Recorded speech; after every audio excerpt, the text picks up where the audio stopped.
Assalamualaikum warahmatullahi wabarakatuh. Perkenalkan, nama saya Mutia Farida, NIM 2110417476.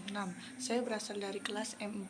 Di sini saya akan membuat video untuk menjawab pertanyaan-pertanyaan UTS yang telah diberikan mata kuliah perilaku organisasi. Pertanyaan pertama yaitu jelaskan pengertian perilaku organisasi. Pertama-tama saya akan menjelaskan pengertian perilaku. Perilaku adalah serangkaian tindakan yang dibuat oleh individu, organisme, sistem, atau entitas buatan dalam hubungannya dengan dirinya sendiri atau lingkungan sekitarnya, yang mencakup sistem atau organisme lain di sekitarnya, serta lingkungan fisik. Nah, sedangkan perilaku organisasi adalah suatu bidang terapan yang mempelajari tingkah laku atau perilaku manusia dalam organisasi, mulai dari kapasitasnya sebagai individu atau anggota kelompok hingga hubungan yang relevan dengan organisasi. Kedua pertanyaannya yaitu sebutkan dan jelaskan bidang yang memberikan kontribusinya dari ilmu perilaku organisasi. Nah, bidang yang memberikan kontribusinya ada 5 bidang. Yang pertama bidang psikologi, yang kedua sosiologi, ketiga psikologi sosial, yang keempat antropologi, dan yang kelima ilmu politik. Nah, pertama-tama yaitu ilmu psikologi. Ilmu psikologi adalah ilmu yang berkenaan dengan usaha untuk mengukur, menjelaskan, dan kadang-kadang merubah perilaku manusia. Yang kedua yaitu ilmu sosiologi. Ilmu sosiologi mempelajari sistem sosial di mana para individu memainkan perannya dan dapat memberikan masukan terhadap perilaku organisasi seperti proses sosiologi, budaya organisasi, dan konflik. Yang ketiga yaitu ilmu psikologi sosial, mempelajari perilaku antar individu dalam arti berusaha mencari penjelasan tentang bagaimana dan mengapa individu berperilaku tertentu dalam kelompoknya. Yang keempat yaitu ilmu antropologi, mempelajari masyarakat untuk mengetahui seluk-beluk manusia dan aktivitasnya. Yang kelima atau yang terakhir adalah ilmu politik. Berbagai hal yang dapat diambil dari ilmu politik oleh perilaku organisasi adalah konflik, alokasi kekuasaan, dan bagaimana orang memanipulasi kekuasaan untuk kepentingan pribadinya. Dan ketiga, sebutkan dan jelaskan karakteristik perilaku keorganisasian. Nah, karakteristik perilaku keorganisasian ini ada 3. Yang pertama, perilaku. Yang kedua, struktur. Dan yang ketiga, proses. Perilaku, fokus dari perilaku keorganisasian adalah perilaku individu dalam organisasi, oleh karenanya harus mampu memahami perilaku berbagai individu dan organisasi. Yang kedua, struktur. Struktur berkaitan dengan hubungan yang bersifat tetap dalam organisasi, bagaimana pekerjaan dalam organisasi dirancang dan bagaimana pekerjaan diatur. Yang ketiga adalah proses. Proses organisasi berkaitan dengan interaksi yang terjadi antar anggota organisasi. Pertanyaan keempat yaitu sebutkan dan jelaskan teori-teori motivasi. Teori motivasi yang saya ketahui ada 6. Yang pertama, teori kebutuhan dari Abraham Maslow. Pada teori ini, setiap manusia memiliki kebutuhan dalam hidupnya, baik itu kebutuhan fisik, kebutuhan psikologi, kebutuhan spiritual. Dalam teori ini, kebutuhan diartikan sebagai kekuatan atau tenaga yang menghasilkan dorongan bagi individu untuk melakukan kegiatan agar dapat memenuhi kebutuhan tersebut. Teori yang kedua yaitu teori 2 faktor dari Frederick Herzberg. 2 faktor yang dimaksud adalah yang pertama, faktor yang dapat memotivasi, antara lain faktor prestasi, faktor tanggung jawab, faktor penghargaan, faktor memperoleh kemajuan dan perkembangan dalam bekerja, dan faktor pekerjaan itu sendiri. Yang kedua, faktor kebutuhan kesehatan lingkungan kerja. Faktor ini dapat berbentuk gaji, hubungan antar pekerja, supervisi teknis, kondisi kerja, kebijakan perusahaan, dan proses administrasi di perusahaan. Yang ketiga adalah teori prestasi dari M.C. Cleland. Pada teori ini mengklasifikasi berdasarkan akibat suatu kegiatan berupa prestasi yang dicapai, termasuk juga dalam dunia kerja. Dengan kata lain, kebutuhan berprestasi merupakan motivasi dalam pelaksanaan pekerjaan. Yang keempat, teori penguatan. Teori ini banyak dipergunakan untuk fundamental sifatnya dalam proses belajar dengan menggunakan prinsip yang disebut hukum ganjaran. Yang kelima adalah teori harapan. Teori ini berpegang pada prinsip yang mengatakan terhadap hubungan yang erat antar pengertian seorang mengenai suatu tingkah laku dengan hasil yang ingin diperolehnya sebagai harapan. Dengan demikian berarti juga harapan merupakan energi penggerak untuk melakukan suatu kegiatan yang ingin dicapai. Teori yang terakhir adalah teori tujuan sebagai motivasi.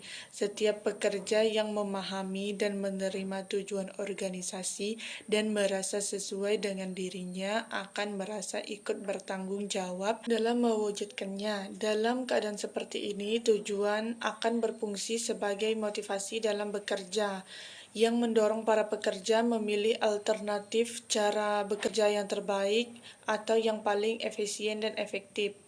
Nomor 5 dari video yang saya tonton, pembicaranya adalah Eriko Muhammad. Topik yang dibicarakan adalah sikap dan hubungan sikap dengan perilaku. Isinya yaitu pembicara menyampaikan pengertian sikap, yaitu suatu bentuk evaluasi atau reaksi perasaan positif ataupun negatif, yaitu kecenderungan menyetujui atau menolak situasi, objek, dan lingkungan. Yang kedua, pembicara membahas tentang karakter sikap, yang itu memiliki arah, intensif, keluasan, konsistensi, dan spontanitas.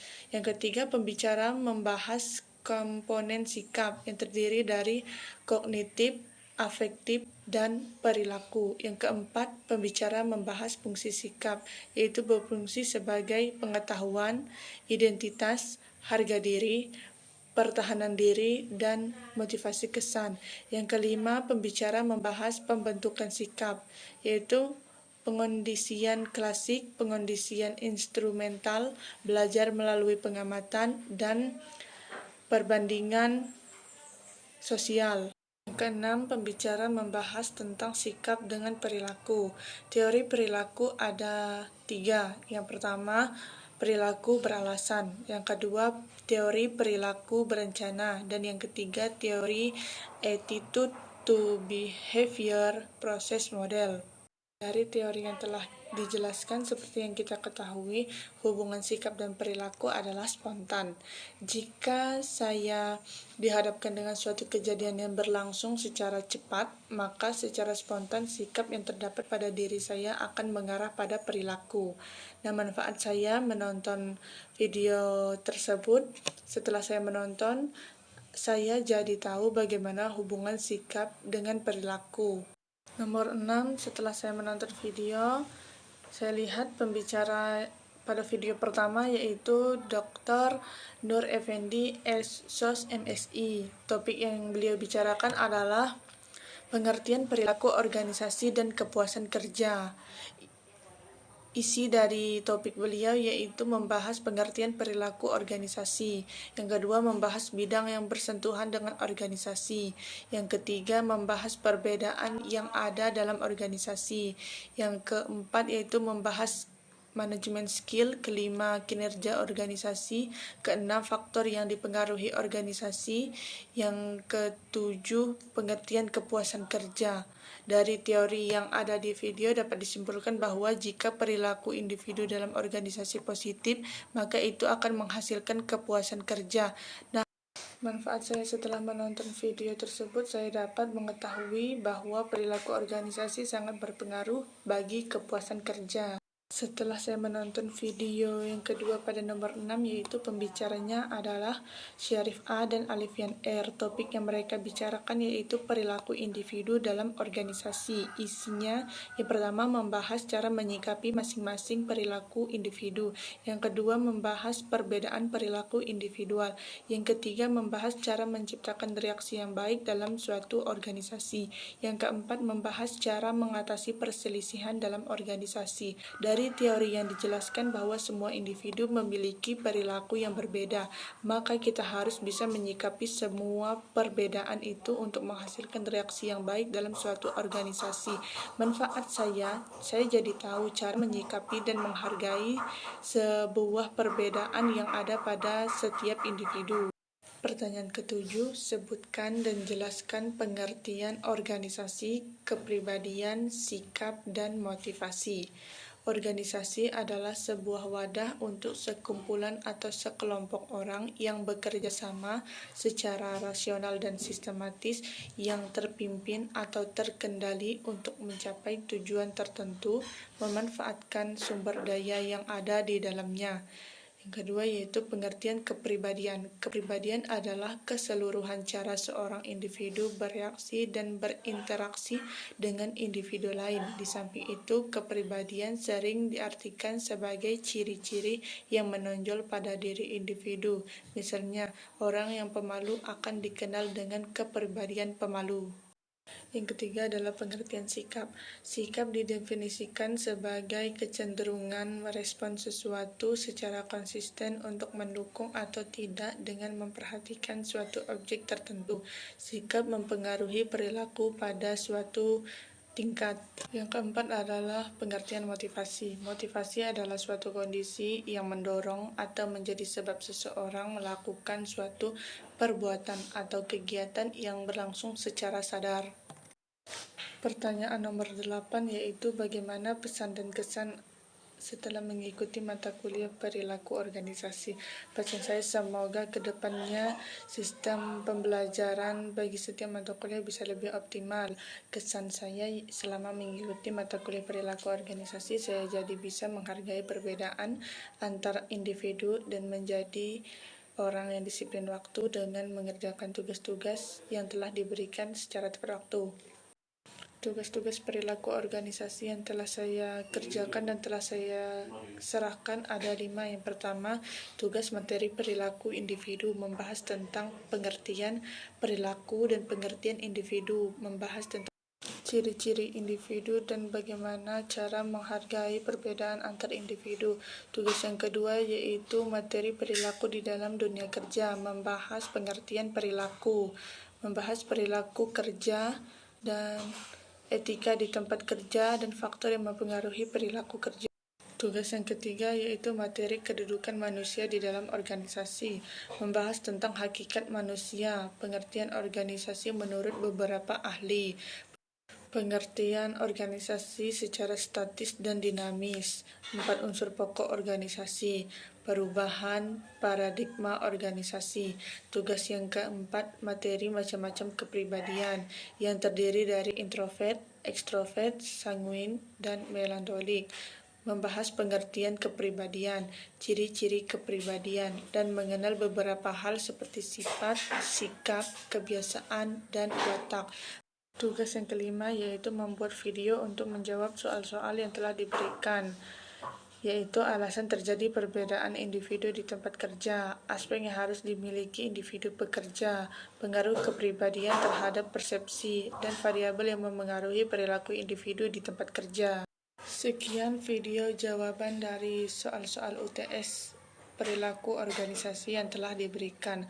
Mohon maaf atas segala kesalahan dan terima kasih atas segala perhatian.